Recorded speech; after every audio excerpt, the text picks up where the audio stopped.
Agustina, Cindy, hadir semua ya? Ya, hadir.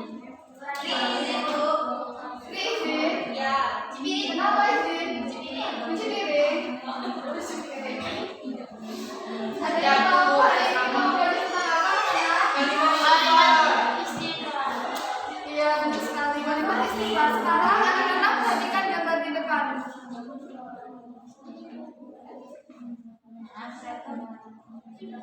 Ada yang tahu ini keberapa anak-anak? Gambar orang berdoa. Iya, itu adalah gambar seorang anak yang sedang berdoa sambil membaca kalimat thayyibah istighfar.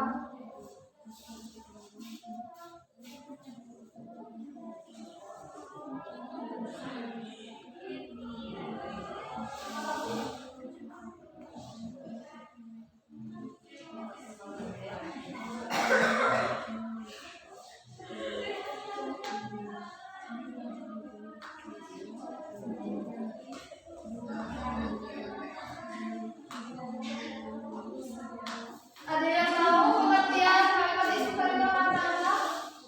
Tidak, Bu. Istighfar adalah tindakan meminta maaf atau memohon ampun kepada Allah Subhanahu wa taala. Istighfar merupakan perbuatan yang sangat penting untuk dilakukan oleh setiap muslim sebagai hamba Allah Subhanahu wa taala yang penuh dengan kesalahan dan dosa. Lafal istighfar adalah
lafal kalimat istighfar adalah Astaghfirullahaladzim, yang artinya aku memohon ampun kepada Allah Subhanahu wa taala yang Maha Agung.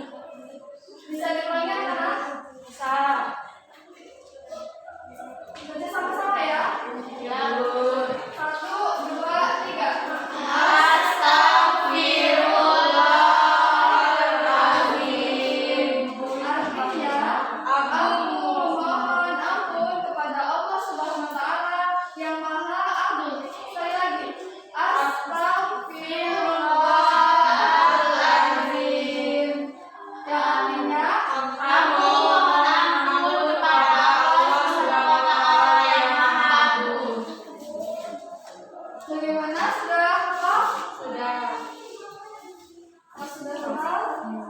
Kalimat istighfar adalah kalimat yang sangat pendek tapi memiliki makna yang sangat luas dan sangat dahsyat. Di saat seorang muslim berbuat kesalahan dan dosa namun juga diucapkan setiap hari, tidak hanya di saat seseorang memiliki dosa saja, tapi diucapkan ketika selesai sholat. Materi yang selanjutnya yaitu luasnya ampunan Allah Subhanahu wa taala. Manusia adalah tempatnya salah dan dosa. Sering berbuat kesalahan, baik itu dosanya kecil maupun yang dosanya besar, baik yang disengaja maupun yang tidak disengaja. Ada manusia yang bersih dan suci dari salah dan dosa kecuali para nabi.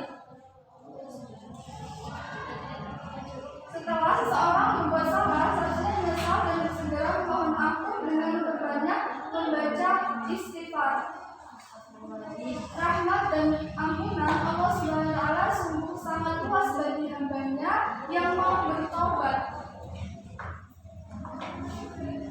Meskipun dosa seorang manusia tersebut setinggi gunung, seluas bumi, dan seluas lautan,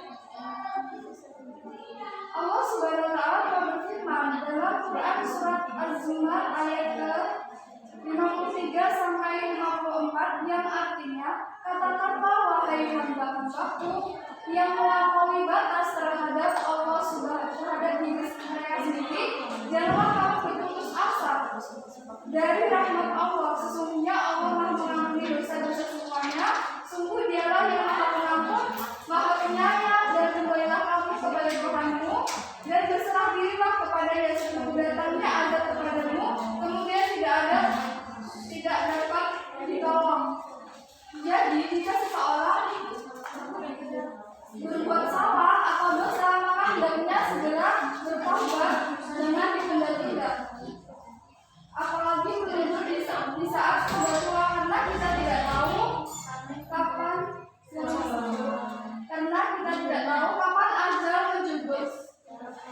Jadi bagaimana cara kita memohon ampun atau meminta maaf? Yang pertama, jika kesalahannya kepada Allah, maka kita segera mengucapkan lafaz Astaghfirullahaladzim. Kemudian kita tidak berjanji tidak akan mengulanginya dan segera berbuat kebaikan, karena kebaikan akan menghapus keburukan. Yang kedua yaitu jika kesalahannya kepada manusia, kita hendaknya membaca istighfar Astaghfirullahaladzim, kemudian meminta maaf secara langsung kepada orang yang bersangkutan, kemudian mengembalikan hak-haknya. Kemudian materi yang kedua yaitu hikmah beristighfar. Hikmah beristighfar yang pertama yaitu hati menjadi tenang, diampuni salah dan dosanya oleh Allah Subhanahu wa taala, diberikan keampunan rezeki, selalu memiliki sikap rendah hati dan tidak sombong. Oleh karena itu, marilah kita selalu baca istighfar setiap saat dimanapun kita berada, agar hidup kita lebih berkah dan selalu dalam lindungan Allah Subhanahu wa taala. Materi selanjutnya yaitu sikap rendah hati dan pemaaf. Rendah hati adalah sikap tawadu, merupakan suatu sikap menyadari keterbatasan kemampuan diri dan ketidakmampuan diri sendiri, sehingga seorang tidak menjadi angkuh dan tidak sombong. Ada beberapa ciri seorang yang memiliki sikap rendah hati dan pemaaf. Yang pertama yaitu tidak suka atau tidak berambisi menjadi orang terkenal. Yang kedua yaitu menjunjung tinggi kebenaran dan bersedia menerimanya. Yang ketiga yaitu tidak segan dan mau bergaul dengan fakir miskin, bahkan membantu mereka. Yang keempat yaitu ringan tangan, dan yang kelima yaitu tidak merasa berat, berterima kasih atas kebaikan orang lain, dan tidak keberatan untuk memaafkan mereka yang telah berbuat salah. Sekarang ibu mau tanya, Santi silakan sebutkan kalimat istighfar. Astagfirullahaladzim. Yudi silakan menyebutkan artinya. Artinya aku mohon ampun kepada Allah Subhanahu wa taala yang Maha Pengampun. Sudah paham semuanya? Oke, kalau sudah paham, ibu akan memberikan kesimpulan. Di antara kalimat thayyibah adalah istighfar. Apa kalimat istighfar adalah Astaghfirullahaladzim, yang artinya saya memohon ampun kepada Allah Subhanahu wa taala. Kalimat thayyibah itu dibaca ketika bersalah atau berdosa. Agar menjadi kebiasaan ketika bersalah atau berdosa membaca kalimat istighfar, maka harus didasarkan sehari-hari tanpa harus melihat tempat, keadaan maupun waktu. Umat Islam yang bersalah atau berdosa baik kepada Allah Subhanahu wa taala maupun kepada manusia bertekad tidak untuk mengulangi dan mewujudnya dengan perbuatan kebaikan. Oke, untuk tugas di rumah, silakan anak-anak catat soalnya. Sudah, siapkan buku dan pena. Sudah Bu. Silakan tulis soalnya. Yang pertama yaitu apa yang dimaksud dengan istighfar. Yang kedua yaitu mengapa setiap manusia harus selalu beristighfar kepada Allah Subhanahu wa taala dan menjelaskan. Sudah? Sudah Bu. Yang ketiga, sebutkan hal apa saja yang harus dilakukan. Sudah? Sudah Bu. Oleh kita jika kita berbuat salah kepada sesama. Yang keempat yaitu sebutkan ciri-ciri orang yang memiliki sikap dan sifat rendah hati dan pemaaf dalam kehidupan sehari-hari. Sudah? Sudah Bu. Soal yang kelima, apa hikmah dari kita mengucapkan kalimat istighfar dan sebutkan. Sudah? Sudah Bu. Oke, sebelum kita